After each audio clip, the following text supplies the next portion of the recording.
What up, famski? This is your friendly neighborhood resident Portuguese thick boy from New Bedford, Massachusetts, Eric Lima over here.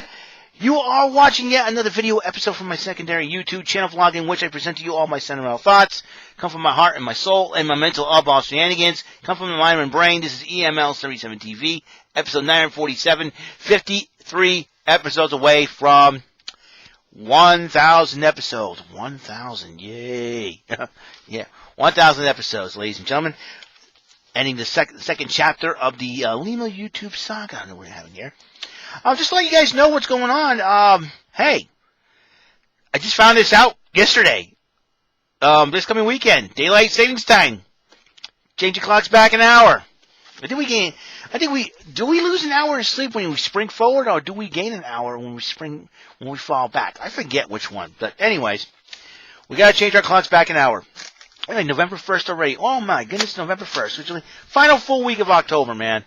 Really, really crazy. I gotta tell you.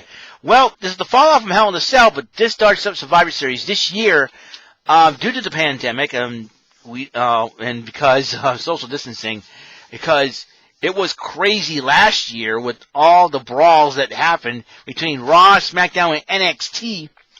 But this year, it's going to be Raw versus SmackDown. I think they should make a storyline where NXT was too good. They won 4 matches, They won 4 matches, but SmackDown's won 2, and Raw's won 1. So guess what? It'll be Raw versus SmackDown this year only. And a lot of those matches have been set. All the Champions matches have been set. We will get right into it when we can. Drew McIntyre kicked off Monday Night Raw. Talked about what he went through in that Hell in a Cell match against Randy Orton, with Orton being the new champion.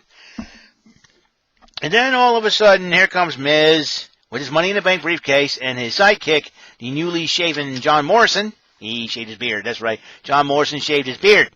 He looks like the Johnny Nitro of old. And they ran their mouths. They made fun of Drew McIntyre, and Miz mentioned something about Angry Miz Girl, and Morrison did the Scottish accent, and Drew McIntyre headbutt both of those boys, and he says, I got a good idea for a matchup. And then we go to Survivor Series qualifying matchup to make the men's team up. And the first matchup is AJ Styles versus Jeff Hardy. Are you kidding me? Now, AJ Styles and Jeff Hardy, that was a good matchup. But I got to find out who a big friend of AJ Styles is. Now, we know his real name is Jordan O'Mageddon, but they're going to give him a name. What name are you going to give him? I came up with so many ideas, but most of them are like copyrighted almost. I was thinking of calling him just Big, but B-I-G, bad, intelligent gentleman. And I thought about it, and I'm like, the Notorious B.I.G., you can't do that. So I was like, oh, man, we got to come up with a name. I'm calling him the Friend, or the Associate. They should call him the Associate. That's what you need, the Associate. This big dude, he's like 7'7". This guy's almost near 8 feet tall. Sometimes I'm sure the Undertaker in the back of his mind going, I am glad I'm retired, else I have to face that dude. The big guys, he wanted to work with Yokozuna. No, Vince goes, no, I got the 8-foot dude there for you. That's why I left WCW. So, AJ Styles is Bigfoot. Oh my God. That's mean. That's stereotypical. I can't do that. Big friend, and his big friend, I don't know his name, the big dude, the big tall dude, because they're going to give him a name. They're going to give him a name instead of using his real name. I can get it. Big tall dude is the Associate. I'm going to call him his Associate against. Here's what I'm surprised. Joseph Park did not join forces with AJ Styles. So you traded in Joseph Park for big dude, for a very bigger dude, big dude, and to face Jeff Hardy. Renew their Impact rivalry. Heck of a matchup, but I think Jeff Hardy made a mistake. It cost him in the end. AJ Styles was the first Raw superstar to qualify for the Survivor Series team for Monday Night Raw. Then Elias whacks Jeff Hardy in the back with a guitar, and Elias's album dropped yesterday, and he was a hit #1 in the iTunes charts. Holy mackerels, and congratulations to Elias. R-Truth was interviewed by Sarah Schreiber. R-Truth says he's going to go out there and scout the competition. How was that, right? So the Lucha House Party, that's Brenda Metalik and Lindsay Dorado, to team up against Drew Gulak and Akira Tozawa. Meanwhile, R-Truth comes out there, and then they decide, well, we're going to pin R-Truth for the 24/7 title. Another referee was down. All 4 competitors in that matchup tried to take a chance, and the Lucha House Party took advantage of that and won the matchup. And they decided to chase him again. I will never forget Drew Gulak on the Hell in a Cell pay-per-view. John Cena, you suck! John Cena, you suck! Oh, my goodness. So, anyways. So, the Firefly Funhouse had Bray Wyatt and friends, including Alexa Bliss. And Alexa Bliss fed some tea with some evil stuff that made Ramblin' Rabbit puke his guts out and throw up. And they said they're thinking about, and then they announced on a moment of bliss, Randy Orton is to be interviewed, and we know what's up. Von Baskin, once again, he, on top of things on this one, in this situation, you knew that Bray Wyatt will be targeting Randy Orton. I mean, Orton's the champion. Then you got, Orton is going to be the champion. He's got the target. He's got the Miz and win the Money in the Bank briefcase. He'll wait to cash in. And you got Drew McIntyre who probably wants a rematch. Now, the Fiend Bray Wyatt, he never forgets what Orton did. Trust me. The Fiend never forgets. Von Baskin, you're on the case once again. I'll tell you. So, anyway, Charlie Caruso interviews Keith Lee, who's not in a very good mood. And after what Braun Strowman did to him, but he says that tonight he'll be walking with Elias. He's got a matchup against Elias for the second spot in the Raw Survivor Series qualifying team. The women's tag team champions Nia Jax and Shayna Baszler talked to Adam Pearce about the team for the women's Survivor Series team for Monday Night Raw. They presented a list to him, so Adam Pearce had an idea.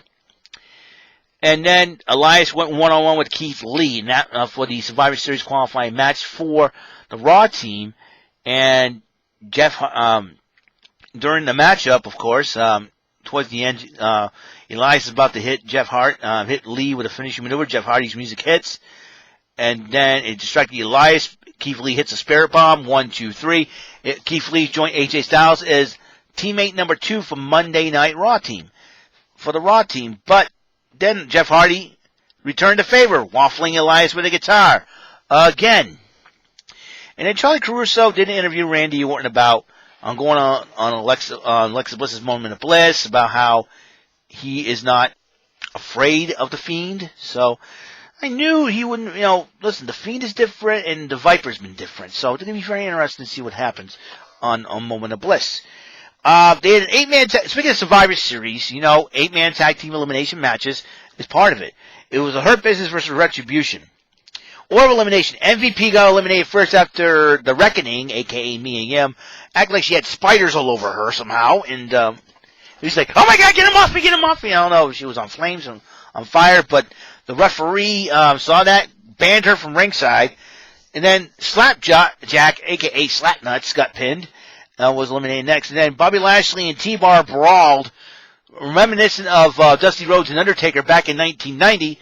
They brawled to the back, and they were both eliminated. Then Mace got eliminated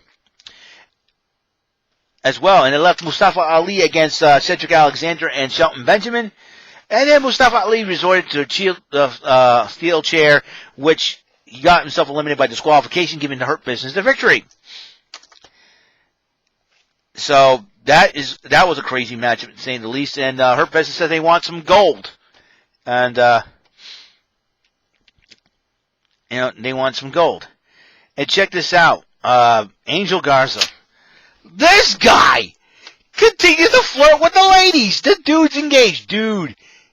I know it's a gimmick, but come on, man. You got a fiance, man. How is she feeling about all this?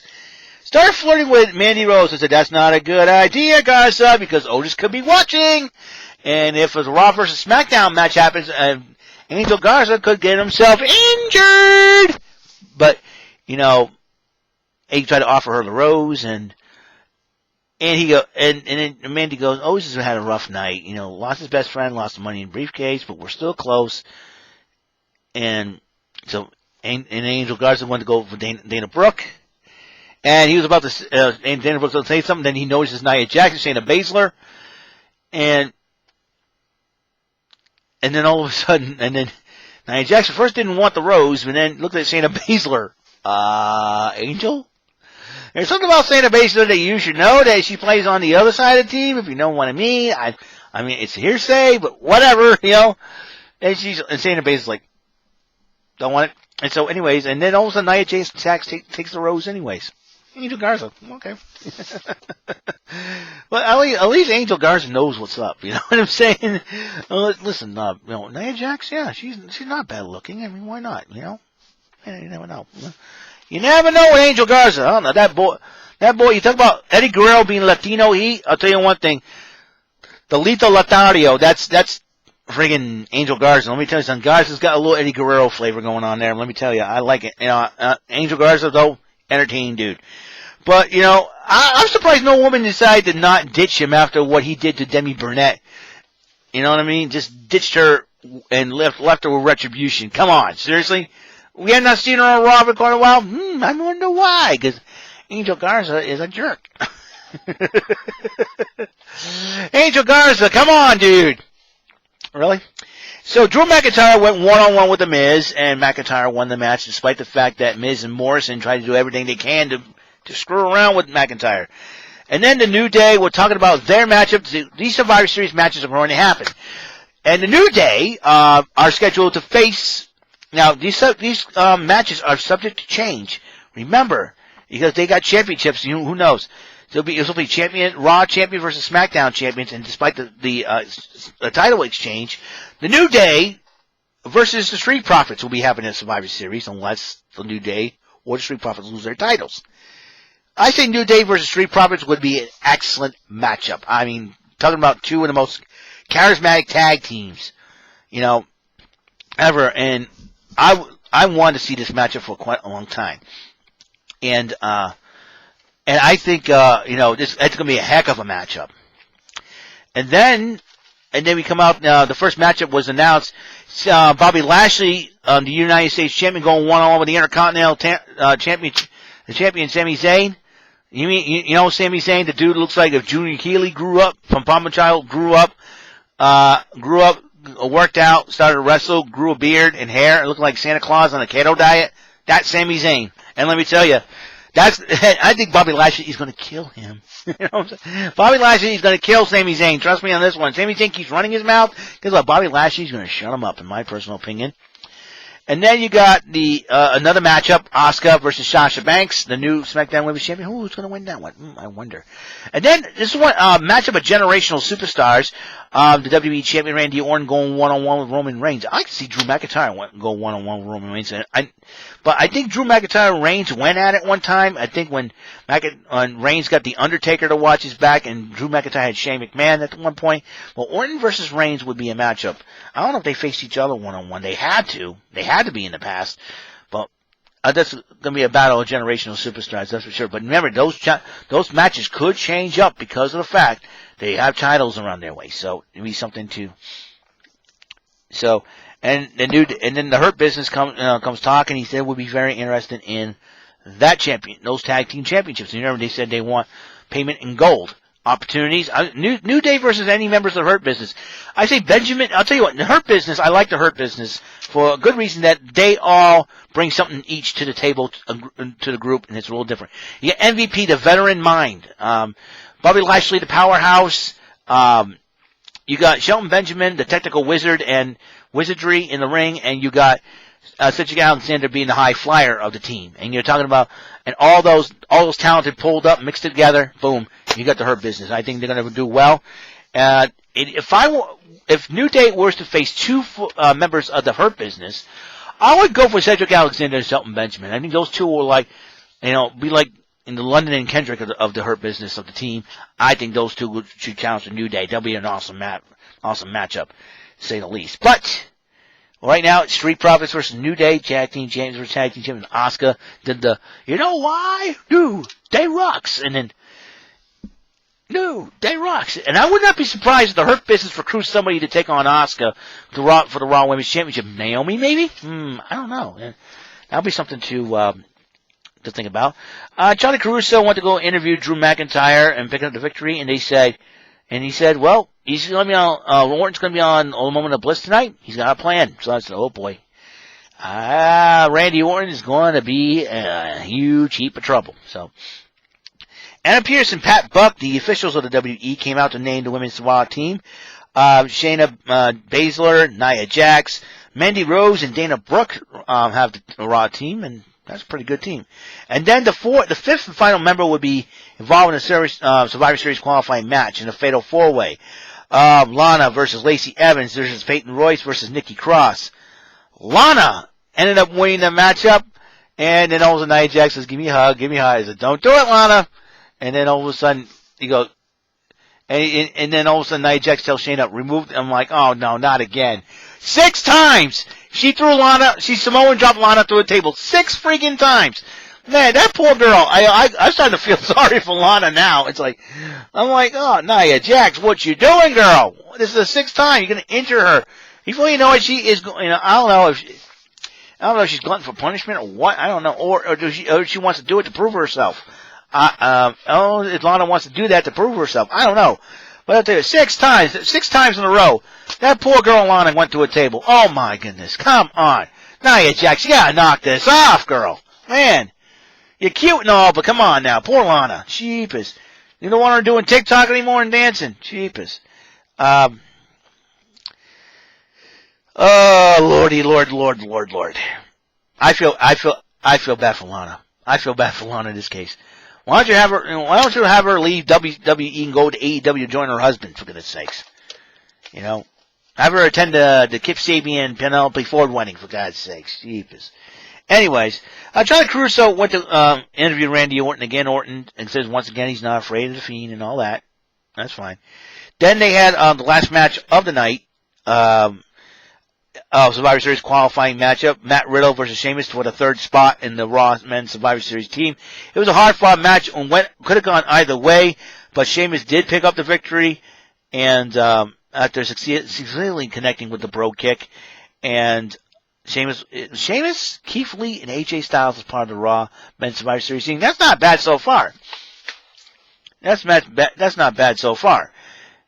And I would not be surprised if Braun Strowman be one of the other 2 members to be part of that team. It depends on what happens next week if they do Survivor Series qualifying matches. Retribution cut a promo saying that they're not done yet and until the WWE gets shut down. And they're going to shut down the WWE, so Mustafa Ali is starting to be a crybaby once again. So we'll see what happens there. Then they had the Moment of Bliss with Randy Orton, Drew, and Randy Orton.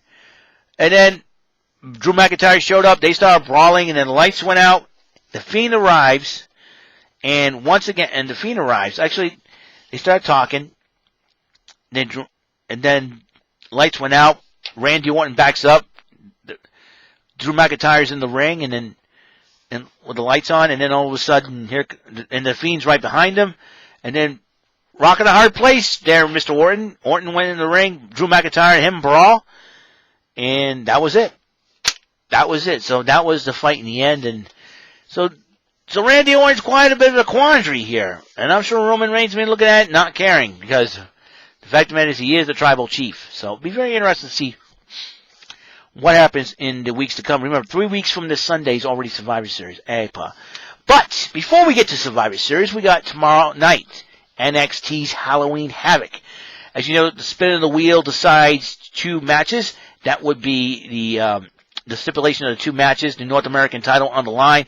Damian Priest again defends it against Johnny Gargano, while the lovely Io Shirai, the genius of the sky, will defend the women's title against Candice LeRae. Will the Garganos walk out with gold? We'll find out tomorrow night. A couple of matches. There'll be a Haunted House of Terror match between Cameron Grimes and Dexter Lumis. Meanwhile, the battle of the big ladies as Rhea Ripley goes one-on-one with Raquel Gonzalez. That'll be a very interesting matchup. And Pat freaking McAfee will return with the new tag team champions Lorcan and Birch. And Pat McAfee fessed it up. And I knew that he would fess up. That he was the one that paid Ridge Holland via the Mercedes to take out Adam Cole. I was like, I knew it. So Pat McAfee's going to get his face rearranged when Adam Cole gets his hands on him. I'm personally hoping so. and that will be very interesting to say the least. So we'll see what Pat McAfee and Lorcan and Birch have to say about last week's NXT. To be very interesting to see what happens. Tonight I'm going to be on MVG Production. I'm going to defend my Bullseye title against who? I don't know.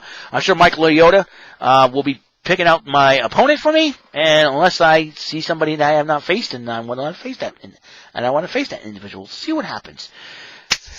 Mike Liotta has been asking me the hard-hitting questions in Bullseye, and this is my second title defense. I am the undisputed Bullseye champ now. I defeated the original champion, Nels Rod. Can't wait to see what's going on tonight on MVG Productions. Bullseye on at 8. Can't wait. And I'll tell you what, I am stoked. I'm ready to go, ready to rumble, ready to rock and roll, strut and show, and do not this with opposition. Who's in the house? It's men on the mission, you know. So, again, Elias, congratulations on the #1 iTunes album. It's called Universal Truth. Check it out. One of my favorite songs on there is Amen. Amen. Now, like, when I heard it, when he played that song on Friday Night Smack, I'm like, oh yeah. I'm like, oh yeah. Yeah. You know, this guy's a talented singer. You know, I'm surprised with Jeff Hardy being a musician and all, I'm surprised they didn't collaborate. But hopefully when they find out who the real culprit between hit Elias is with the car, maybe Elias would apologize to Jeff Hardy and said, hey, dude, we got to collab, man. I heard you can rock wail on guitar, man. I like to see that happen. And a special guest celebrity came on the Thunderdome last night. Well, that would be Matthew McConaughey, who Drew McIntyre gave a shout-out to Matthew McConaughey. He's a big McIntyre fan. All right. Matthew McConaughey, who knew he'd be a WWE fan? That's really cool. I think when celebrities come out and be WWE fans, it's totally awesome. And they watch on the Thunderdome, like, and you guys choose kids and living high. It was really cool. It was really cool. So, we'll see what happens.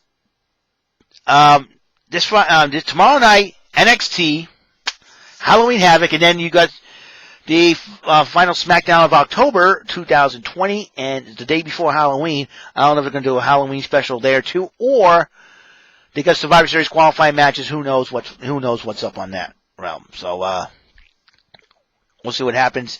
Yeah, whatever. So excuse me. Ate some good Subway lunch. All right. So what's up? What's next on the docket? I don't know. Episode 948. I'll check out what's going on there, and I hope you guys have a wonderful rest of your day. Please have a great day.